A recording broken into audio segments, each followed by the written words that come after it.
Next വരുന്നത് module 3 ആണ്. Module 3-നകത്ത് നമുക്ക് നോക്കുന്നതെന്ന് വെച്ചാൽ ഏജ് ഓഫ് റിനസൻസ് ആണ്. അപ്പോൾ ബിഗിനിങ് ഓഫ് റിനസൻസ് വെച്ചിട്ടാണ് നമ്മൾ നോക്കാൻ പോകുന്നത്. റിനസൻസ് എങ്ങനെ തുടങ്ങി. അപ്പോൾ റിനസൻസ് ശരിക്കും പറഞ്ഞാൽ 14th സെഞ്ച്വറിയിൽ ഇറ്റലിയിലാണ് സ്റ്റാർട്ട് ചെയ്തത്. പിന്നീട് അത് 15th ആൻഡ് 16th സെഞ്ച്വറിയിൽ യൂറോപ്പിലോട്ട് അത് സ്പ്രെഡ് ആവുകയായിരുന്നു. കോൺസ്റ്റാന്റിനോപ്പിൾ 1453-ൽ ഡിക്ലൈൻ അല്ലെങ്കിൽ ഫോൾ ആയപ്പോഴാണ് റിനസൻസ് സ്റ്റാർട്ട് ചെയ്തതെന്ന് നമുക്ക് പറയാം. കോൺസ്റ്റാന്റിനോപ്പിൾ എന്ന് പറയുന്നത് ബൈസാന്റൈൻ എംപയറിൻ്റെ ക്യാപിറ്റലായിരുന്നു. ഈ സ്ഥലം ക്ലാസിക്കൽ ഗ്രീക്ക് ആൻഡ് റോമൻ ലേണിങ്ങിൻ്റെ ഒരു ഹബ്ബായിരുന്നു. ഈ സിറ്റി ഓട്ടോമൻ ടർക്സ് പിടിച്ചപ്പോൾ, അതായത് സുൽത്താൻ മെഹമ്മദ് ദ സെക്കൻഡ് കോൺക്വർ ചെയ്തു. അദ്ദേഹം ഒരു ഓട്ടോമൻ ടർക്കായിരുന്നു, ടർക്ക് റൂളറായിരുന്നു. ഇപ്പോൾ ഈ ബൈസാന്റൈൻ എംപയറിൻ്റെ അല്ലെങ്കിൽ കോൺസ്റ്റാന്റിനോപ്പിലുള്ള ഗ്രീക്ക് സ്കോളേഴ്സ് എന്ത് ചെയ്തു, ഇറ്റലിയിലോട്ട് ഓടിക്കളഞ്ഞു, രക്ഷപ്പെട്ടു. ഈ സ്കോളേഴ്സ് പോയപ്പോൾ അവരുടെ കയ്യിലുള്ള പ്രൈസ്ലെസ് ആയിട്ടുള്ള മാനുസ്ക്രിപ്റ്റ്സും ഗ്രീക്ക് ആൻഡ് ക്ലാസിക്കൽ ട്രഡീഷനിലുള്ള നോളജും എല്ലാം എടുത്തുകൊണ്ടാണ് ഓടിക്കളഞ്ഞത്. അപ്പോൾ ഗ്രീക്ക് ടെക്സ്റ്റും ഇങ്ങനെയുള്ള നല്ല നോളജ് റിച്ച് ആയിട്ടുള്ള ടെക്സ്റ്റുകളും ഇൻഫർമേഷനും എല്ലാം എവിടെ എത്തി? ഇപ്പോൾ ഇറ്റലിയിലെത്തി.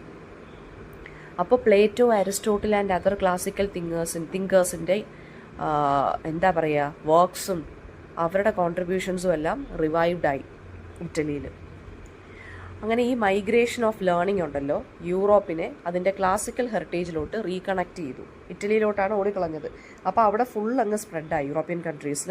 ഈ ഒരു നോളജ് വൈസ് ആയിട്ടുള്ള റിനസൻസ്, ഒരു റീബർത്ത് അവിടെ ഹാപ്പൻ ചെയ്തു. റീബർത്ത് ഓഫ് നോളജ് ആണ് അവിടെ ഹാപ്പൻ ചെയ്തത്. അപ്പം ഈ ഒരു ഫോൾ ഓഫ് കോൺസ്റ്റാന്റിനോപ്പിൾ യൂറോപ്പും ഏഷ്യയും തമ്മിലുള്ള ട്രേഡിനെ ബാധിച്ചു. അപ്പോൾ യൂറോപ്യൻസ് എന്ത് ചെയ്തു? പുതിയ ട്രേഡ് റൂട്ട്സ് സെർച്ച് ചെയ്ത് കണ്ടുപിടിക്കാൻ തുടങ്ങി, ട്രേഡ് നടത്താൻ.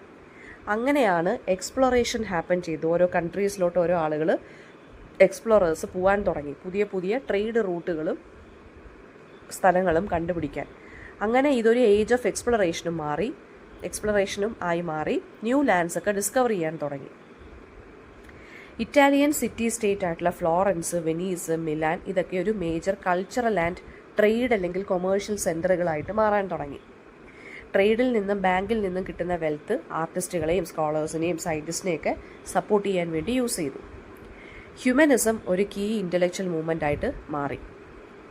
ഗ്രീക്ക് ആൻഡ് റോമൻ തോട്ടിന് ഒരു റീഡിസ്കവറി പോലെയായിരുന്നു റിനസൻസ്. അപ്പോൾ ഹ്യൂമനിസം എന്ന് പറയുന്നത് നോളജിന്, ഇൻഡിവിജ്വൽ ആയിട്ടുള്ള ഡിഗ്നിറ്റിക്ക്, വേർഡ്ലി അച്ചീവ്മെൻറ്റ്സിനൊക്കെ ഇമ്പോർട്ടൻസ് കൊടുത്തു. അപ്പോൾ ഫോൾ ഓഫ് കോൺസ്റ്റാന്റിനോപ്പിൾ എന്ന് പറയുന്നത് നോളജിനെ റീബർത്ത് കൊടുക്കുന്ന ഒരു മൂവ്മെൻ്റ് ആയിട്ട് മാറി, ഒരു ഇൻസിഡൻ്റ് ആയിട്ട് മാറി. അപ്പോൾ പിന്നീട് സംഭവിച്ചതെന്ന് വെച്ച് കഴിഞ്ഞാൽ ബൈസാന്റൈൻ സ്കോളേഴ്സ് അവർ ഇറ്റലിയിലോട്ടാണല്ലോ ഓടിയത്. അപ്പോൾ അവരുടെ ഫിലോസഫി, സയൻസ്, ലിറ്ററേച്ചറിലൊക്കെ ഒരുപാട് റീഫോർമേഷൻസ് ഇവർ റീഫോംസ് കൊണ്ടുവരാൻ തുടങ്ങി, മാറ്റങ്ങൾ. ഒറിജിനൽ ടെക്സ്റ്റിനെ എല്ലാവരും സ്റ്റഡി ചെയ്യാൻ തുടങ്ങി അവരവരുടെ ലാംഗ്വേജിൽ. ആർട്ടിസ്റ്റുകളും റൈറ്റേഴ്സും എല്ലാം ക്ലാസിക്കൽ വർക്ക്സിനെ പഠിക്കാൻ തുടങ്ങി ഇൻസ്പിറേഷന് വേണ്ടി. ആൻഡ് ഓൾസോ സ്കോളേഴ്സ് ആർഗ്യൂ ചെയ്യുന്നതെന്ന് വെച്ച് കഴിഞ്ഞാൽ ഈ നോളജിൻ്റെ ഇൻഫ്ലക്സ് കാരണമാണ് ഇത്രയധികം മാറ്റങ്ങൾ സംഭവിച്ചത്. ഓക്കെ. പക്ഷേ വേറൊരു കാര്യം എന്ന് വെച്ചാൽ ഓട്ടോമൻ ടർക്സ് ആണ് കോൺസ്റ്റാന്റിനോപ്പിൾ കൺട്രോൾ ചെയ്യുന്നത്. അതുകൊണ്ട് അവർക്ക് ഈസ്റ്റിലോട്ട് ട്രാവൽ ചെയ്യാനും ട്രേഡ് നടത്താനും വളരെ ബുദ്ധിമുട്ടായതുകൊണ്ട് ഇവരെല്ലാം വെസ്റ്റിലോട്ടാണ് ജേർണീസ് എല്ലാം കണ്ടക്ട് ചെയ്തത്. പെട്രാർക്ക്, ബൊക്കേഷ്യോ പോലെയുള്ള പോയിറ്റ്സ് അവരെന്ത് ചെയ്തു? ക്ലാസിക്കൽ ലേണിങ്ങിനെ റിവൈവ് ചെയ്തു.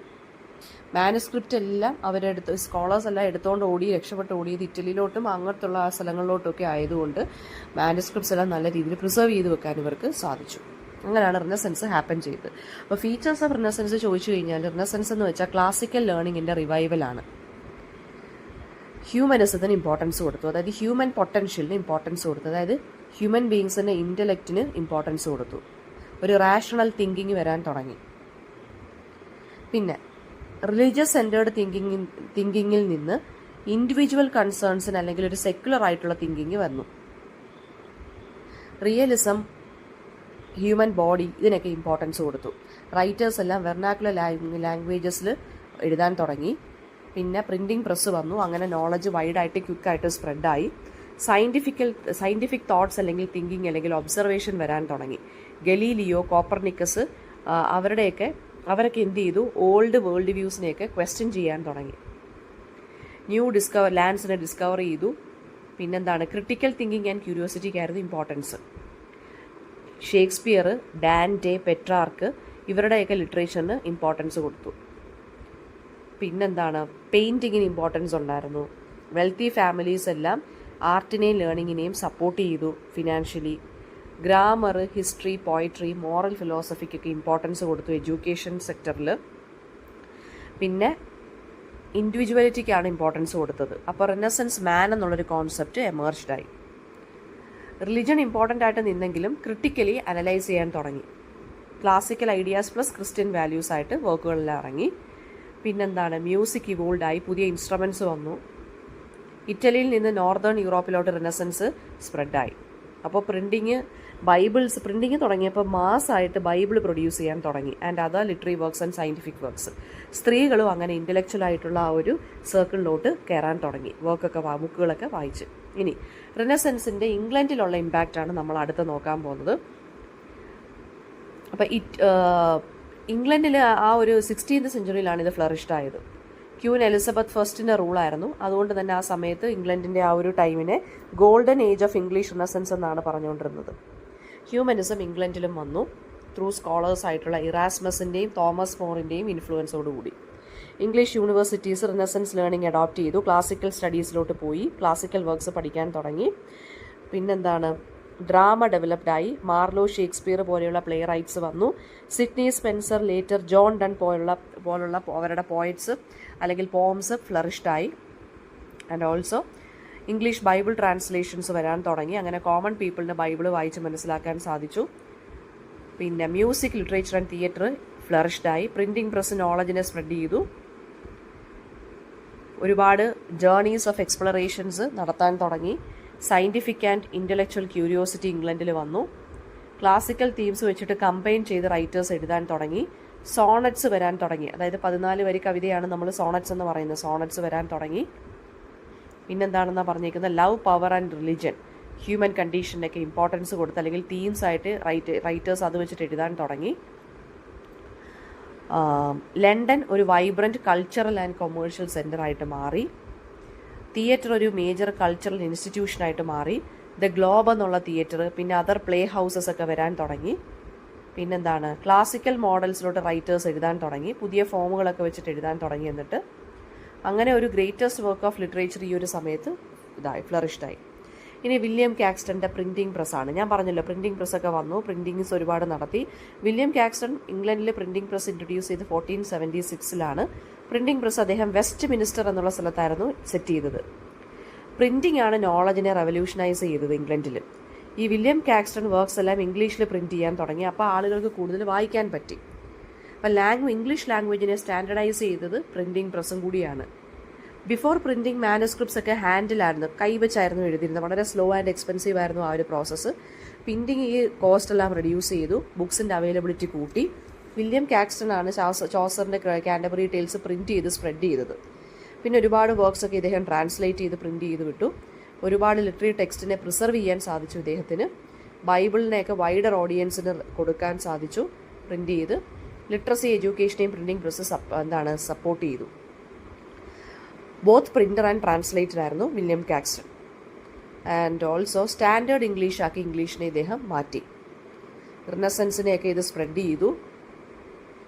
റൈറ്റേഴ്സിന് അവരുടെ വർക്ക്സ് വൈഡായിട്ട് ഡിസ്ട്രിബ്യൂട്ട് ചെയ്യാൻ സാധിച്ചു. പിന്നെ അതുപോലെ തന്നെ സയൻറ്റിഫിക് നോളജിനെയും ഡിസ്കവറിയൊക്കെ പ്രിൻറ്റിങ് സഹായിച്ചു. ലിറ്റററി വർക്ക്സിനെയും ബോത്ത് പ്രാക്ടിക്കൽ വർക്ക്സിനെയൊക്കെ വില്യം കാക്സ്റ്റൻ്റെ പ്രസ് പ്രൊഡ്യൂസ് ചെയ്തു.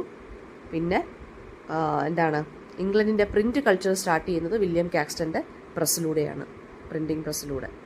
നെക്സ്റ്റ് നമ്മൾ നോക്കുന്നത് റിഫർമേഷൻ മൂവ്മെൻ്റ് ആണ്. ഇപ്പോൾ റിനസൻസ് പറയുമ്പോൾ അതിനോടൊപ്പം വരുന്നൊരു ട്വിൻ ടോപ്പിക്കാണ് റിഫർമേഷൻ എന്ന് പറയുന്നത്. അത് യൂറോപ്പിലാണ്. 16th സെഞ്ച്വറിയിൽ ഒരു റിലീജിയസ് മൂവ്മെൻ്റ് ആണ്.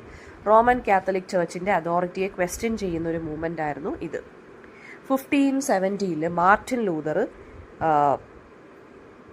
അദ്ദേഹത്തിൻ്റെ 95 തീസിസ് ജർമ്മനി വിറ്റൻബർഗിൽ പോസ്റ്റ് ചെയ്തു. അതായത് മാർട്ടിൻ ലൂതർ ക്രിട്ടിസൈസ് ചെയ്തത് ഈ ആവശ്യമില്ലാത്ത ചേർച്ചിൻ്റെ ഇടപെടലിനെ കുറിച്ചും ചേർച്ചിലെ കറപ്ഷനെ കുറിച്ചും ഒക്കെയായിരുന്നു. അപ്പോൾ അങ്ങനെ ഇത് വളരെയധികം സ്പ്രെഡായി ഇൻ എ നെഗറ്റീവ് വേ. പോപ്പിൻ്റെ അതോറിറ്റിയൊക്കെ ഇത് ക്വസ്റ്റ്യൻ ചെയ്തു. ലൂതർ ബൈബിളിനെ ജർമ്മനിലോട്ട് ട്രാൻസ്ലേറ്റ് ചെയ്തു so that ordinary people could read it. ലിറ്ററസിയൊക്കെ ഇത് പ്രൊമോട്ട് ചെയ്തു. പ്രിൻറ്റിംഗ് ടെക്നോളജി റിഫർമേഷൻ ഐഡിയാസിനെ ഒരുപാട് സ്പ്രെഡ് ചെയ്തു അക്രോസ് യൂറോപ്പ്. ആൻഡ് ഓൾസോ ഈ മൂവ്മെൻറ്റ് പിന്നീട് ലൂഥറനിസം എന്നൊക്കെ അറിയപ്പെടാൻ തുടങ്ങി. ജർമ്മനിയിലോട്ട്, സ്വിറ്റ്സർലൻഡിലോട്ട്, പാർട്സ് ഓഫ് ഫ്രാൻസിലോട്ടും ഇത് സ്പ്രെഡ് ചെയ്തു. ഇംഗ്ലണ്ടിൽ ഇത് ഏറ്റെടുത്തത് ഹെൻറി ദി 8th ആയിരുന്നു. അപ്പോൾ കാത്തലിക് ചർച്ച് ഇതിന് കൗണ്ടർ റിഫർമേഷൻ എന്ന് പറഞ്ഞ് വേറൊരു മൂവ്മെൻറ്റ് സ്റ്റാർട്ട് ചെയ്തു. അപ്പോൾ അവർ ജെസ്യൂട്ട്സ് എന്നും പറഞ്ഞൊരു കാത്തലിക് ഓർഡർ ഗ്രൂപ്പ് അവരെന്ത് ചെയ്തു, കാത്തലിസത്തിനെ സ്പ്രെഡ് ചെയ്യാൻ വേണ്ടി ഗ്ലോബലി അവർ പരിശ്രമങ്ങൾ നടത്തി. കാത്തലിസത്തിന് നേരെയുള്ള അറ്റാക്കാണല്ലോ റിഫർമേഷൻ. അപ്പോൾ അതിനെതിരെ കൗണ്ടർ അറ്റാക്ക് പോലെ ഒരു കൗണ്ടർ റിഫോം മൂവ്മെൻറ്റ് പോലെ അവരും കൊണ്ടുവന്നു ജെസ്യൂട്ട്സ് എന്നും പറഞ്ഞ്. Political and spiritual power of പോപ്പിനെ ഈ റിഫർമേഷൻ വീക്കൻ ചെയ്തു. അങ്ങനെ നാഷണൽ ചർച്ചുകളും ഒക്കെ എൻകറേജ്ഡ് ആയി വരാൻ തുടങ്ങി. ബൈബിളിനൊരു പേഴ്സണൽ ഇൻ്റർപ്രിട്ടേഷൻസ് ഒക്കെ വരാൻ തുടങ്ങി. പിന്നെ റിലീജിയസ് വാർസ് എന്ന് പറഞ്ഞ് ജർമ്മനിയിൽ 30 വർഷത്തേക്ക് 30 years വാർ എന്നും പറഞ്ഞൊരു വാർ വന്നു. ആൻഡ് ഓൾസോ റിഫർമേഷൻ എഡ്യൂക്കേഷനെ എൻകറേജ് ചെയ്തു ബിക്കോസ് ബൈബിള് റീഡിങ് ഇമ്പോർട്ടൻ്റ് ആയിട്ട് മാറി. നെക്സ്റ്റ് വരുന്ന റിഫർമേഷൻ ഇംഗ്ലണ്ടിൽ എങ്ങനെയാണെന്ന് ചോദിച്ചു കഴിഞ്ഞാൽ 1530s under king Henry the 8th വരുന്നത്. ഹെൻറിക്ക് ശരിക്കും പറഞ്ഞു കഴിഞ്ഞാൽ അദ്ദേഹത്തിൻ്റെ വൈഫ് കാത്തറീനുമായിട്ടുള്ള മാരേജ് ക്യാൻസൽ ചെയ്യണമായിരുന്നു, അല്ലെങ്കിൽ ഡിവോഴ്സ് വേണം, അത്രയേ ഉള്ളൂ. അത് പോപ്പ് റെഫ്യൂസ് ചെയ്തു. ഇൻ റെസ്പോൺസ് ഹെൻറി എന്ത് ചെയ്തു, പോപ്പിൽ നിന്നുള്ള എല്ലാ കണക്ഷൻസും കട്ട് ചെയ്തിട്ട്, അതായത് റോമിൽ നിന്ന് കട്ട് ചെയ്തിട്ട് ഇദ്ദേഹം തന്നെ ചർച്ച് ഓഫ് ഇംഗ്ലണ്ടിൻ്റെ ഹെഡായിട്ട് ഇദ്ദേഹം തന്നെ സ്വയം അങ്ങ് ഡിക്ലെയർ ചെയ്തു. അപ്പോൾ പോപ്പിനെതിരെ ഉള്ളൊരു മൂവ്മെൻ്റ് ആണ് റിഫർമേഷൻ. അപ്പോൾ ഇദ്ദേഹം കല്യാണം കഴിക്കാൻ വേണ്ടി ഇദ്ദേഹത്തിൻ്റെ പേഴ്സണൽ ആയിട്ടുള്ളൊരു ഇതിന് വേണ്ടി ഇദ്ദേഹം അതിനെ അങ്ങ് യൂസ് ചെയ്തു. അപ്പോൾ ആക്ട് ഓഫ് സുപ്രീമസി എന്നും പറഞ്ഞ് ഇദ്ദേഹത്തിനെ മൊണാർക്കായിട്ട്, അതായത് ചേർച്ചിൻ്റെ സുപ്രീം ഹെഡായിട്ട് ഇദ്ദേഹം തന്നെ അങ്ങ് കൺഫേം ചെയ്തു. ഹെൻറി മൊണാസ്ട്രീസ് എല്ലാം ഡിസോൾവ് ചെയ്തു, അവരുടെ വെൽത്തും ലാൻഡും എല്ലാം പിടിച്ചെടുത്തു. അങ്ങനെ ഇംഗ്ലീഷ് റിഫർമേഷൻ കുറച്ചും കൂടി പൊളിറ്റിക്കലായിരുന്നു, അല്ലാതെ റിലീജിയസ് അല്ലായിരുന്നു. ഹെൻറി എന്ന് പറയുന്നത് അദ്ദേഹം കാത്തലിക് ഡോക്ട്രിൻസിനെ ഇനിഷ്യലി റിജക്റ്റ് ചെയ്തില്ല. പിന്നീട് എന്ത് ചെയ്തു, അണ്ടർ എഡ്വേർഡ് ദ 6 ഇംഗ്ലണ്ട് കുറച്ചും കൂടി എന്ത് ചെയ്തു എന്നാണ് പറഞ്ഞേക്കുന്നത്, ബുക്ക് ഓഫ് കോമൺ പ്രെയർ എന്നും പറഞ്ഞൊരു ഇത് ഇൻട്രൊഡ്യൂസ് ചെയ്തു. മേരി ഫസ്റ്റ്, ഹെൻറിയുടെ ഡോട്ടർ, കാത്തലിസിസത്തിനെ റീസ്റ്റോർ ചെയ്തു. ആൻഡ് ഇവർക്കെതിരെ, കാത്തലിസിസത്തിനെതിരെ വന്ന പ്രൊട്ടസ്റ്റൻസിനെ പെർസിക്യൂട്ട് ചെയ്തു. അവരുടെ ആ ഒരു റൂളിനെയാണ് ബ്ലഡി, അവരുടെ ആ ഒരു റൂള്, അതായത് അവരെല്ലാവരെയും അങ്ങ് കൊല്ലാനൊക്കെ തുടങ്ങി കേട്ടോ, ഈ കാത്തലിസിസത്തിനെതിരെ നിന്നവരെയല്ല. അങ്ങനെ അവരെ ബ്ലഡി മേരി എന്ന് വിളിക്കാൻ തുടങ്ങി. എലിസബത്ത് ഫസ്റ്റ് ആണ് പിന്നീട് മേരിക്ക് ശേഷം വന്നത്. അവർ വീണ്ടും പ്രൊട്ടസ്റ്റാൻറ്റിസം റീ എസ്റ്റാബ്ലിഷ് ചെയ്തു. അപ്പോൾ എലിസബത്ത് ഒരു പീസ് അല്ലെങ്കിൽ റിലീജിയസ് സെറ്റിൽമെൻ്റ് ആണ് ആവശ്യപ്പെട്ടത്. അപ്പോൾ അങ്ങനെ കാത്തലിക് ട്രഡീഷൻസ് മെയിൻറ്റെയിൻ ചെയ്തു, എന്നാൽ പ്രൊട്ടസ്റ്റൻസിനും ഇലോങ് സൈഡ് പോകാനും സാധിച്ചു. ഇംഗ്ലീഷ് ബൈബിള് എല്ലാം ആക്സസിബിളായി മാറി. പിന്നീട് എന്താണ്, എക്സ്ട്രീം ആയിട്ടുള്ള ഈ പ്രൊട്ടസ്റ്റൻ്റ് ഗ്രൂപ്പിനെയാണ് നമ്മൾ പ്യൂരിറ്റൻസ് എന്ന് വിളിക്കുന്നത്. അവർക്ക് കുറച്ചും കൂടി റിഫോംസ് വേണമായിരുന്നു, അതായത് ചേർച്ചിനെ കാത്തലിക് എലിമെൻസിൽ നിന്ന് പ്യൂരിഫൈ ചെയ്യണമായിരുന്നു. അങ്ങനെ റിലീജിയസ് ഡിവിഷൻസ് വരാൻ തുടങ്ങി. ആ റിലീജിയസ് ഡിവിഷൻസ് പൊളിറ്റിക്സിനെ അഫക്റ്റ് ചെയ്തു. അപ്പോൾ സ്റ്റേറ്റിന് ശരിക്കും പറഞ്ഞു കഴിഞ്ഞാൽ റിലീജിയസ് അഫെയർസിൽ ഇടപെടാനുള്ളൊരു കൺട്രോൾ കിട്ടി. അത് ലിറ്ററസിയൊക്കെ പ്രൊമോട്ട് ചെയ്തു.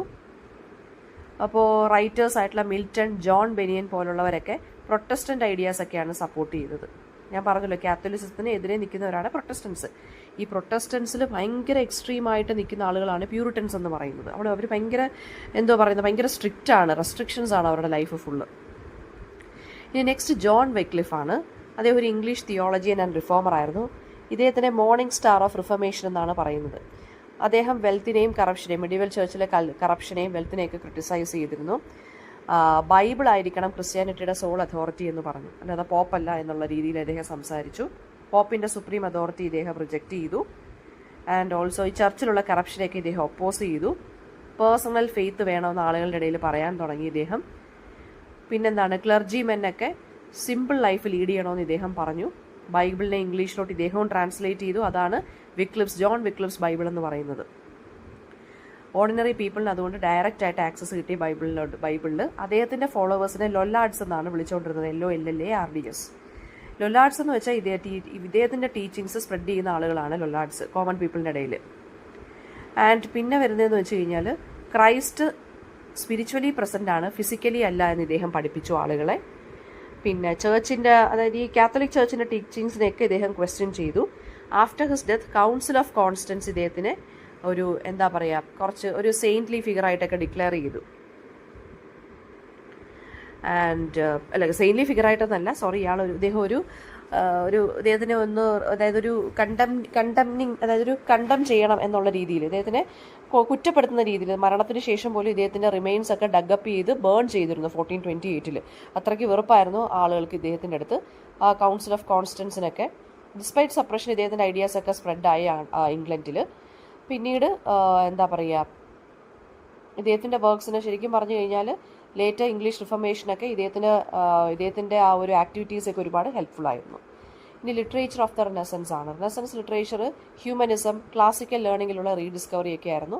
റൈറ്റേഴ്സ് ഹ്യൂമൻ ഡിഗ്നിറ്റിക്കും ഹ്യൂമൻ ഇൻ്റലിജൻസിനും ഒക്കെ ഇമ്പോർട്ടൻസ് കൊടുത്ത് എഴുതി, ക്രിയേറ്റിവിറ്റിക്കും ഒക്കെ. റിലീജിയസ് തീംസിൽ നിന്ന് സെക്യുലർ സബ്ജക്റ്റിലോട്ട് പോയി തീംസ് എല്ലാം. ഇറ്റലിയിൽ പെട്രാർക്കാണ് റിനസൻസ് പോയട്രി സോണറ്റ് വഴി കൊണ്ടുവന്നു. പിന്നെ ബൊക്കേഷ്യോ എന്നുള്ള റൈറ്റർ ദ ഡെക്കാമെറോൺ എന്ന് പറഞ്ഞ് ഹ്യൂമൻ ബിഹേവിയറിനെ കുറിച്ച് എഴുതി. ഇംഗ്ലണ്ടിൽ പോയട്രി ഡെവലപ്പ് ചെയ്ത് സർ തോമസ് വയറ്റും ഹെൻറി ഹോവേർഡ് ആയിരുന്നു. അദ്ദേഹത്തിനെ വിളിക്കുന്ന പേര് ഏൾ ഓഫ് സറേ എന്നാണ് കേട്ടോ. ഇവർ രണ്ടുപേരുമാണ് സോണറ്റ് ഇംഗ്ലീഷ് ലിറ്ററേച്ചറിൽ കൊണ്ടുവന്നത്. പിന്നെ എഡ്മണ്ട് സ്പെൻസർ ദ ഫാരി ക്വീൻ എന്നുള്ളൊരു വർക്ക് എഴുതി. അതൊരു ഗ്രേറ്റ് അലിഗോറിക്കൽ എപ്പിക്കാണ്. ഡ്രാമ ഫ്ലറിഷ് ചെയ്ത് ക്രിസ്റ്റഫർ മാർലോ ആണ്. പിന്നെ വില്യം ഷേക്സ്പിയർ ഒരുപാട് ടൈംലെസ് പ്ലേസ് കൊണ്ടുവന്നു. പ്രോസ് വർക്ക്സ് എന്ന് പറയുന്ന ഹിസ്റ്റോറിക്കലും ഫിലോസഫിക്കലും ഒക്കെ ആയിരുന്നു. തോമസ് മോറിൻ്റെ യൂട്ടോപ്പിയാണ് ഒരു ഇമ്പോർട്ടൻ്റ് ആയിട്ടുള്ളൊരു പ്രോസ് വർക്ക് എന്ന് പറയുന്നത്. പിന്നീട് ഫ്രാൻസിസ് ബേക്കൺ ഒരു എസ്സേയിസ്റ്റ് വന്നു ഇംഗ്ലണ്ടിൽ. ഇവരുടെ എല്ലാം റൈറ്റിങ്സിനകത്ത് classical themes plus Christian values ആയിരുന്നു. വെർണാക്കുലർ ലാംഗ്വേജിലായിരുന്നു ഇവരെല്ലാം എഴുതിയിരുന്നത്. Love, beauty and human passion ഇവരൊക്കെ സെലിബ്രേറ്റ് ചെയ്തിരുന്ന് എഴുതി. ഇൻഡിവിജ്വാലിറ്റിക്കും പേഴ്സണൽ വോയിസിനും ഇമ്പോർട്ടൻസ് കൊടുത്തു.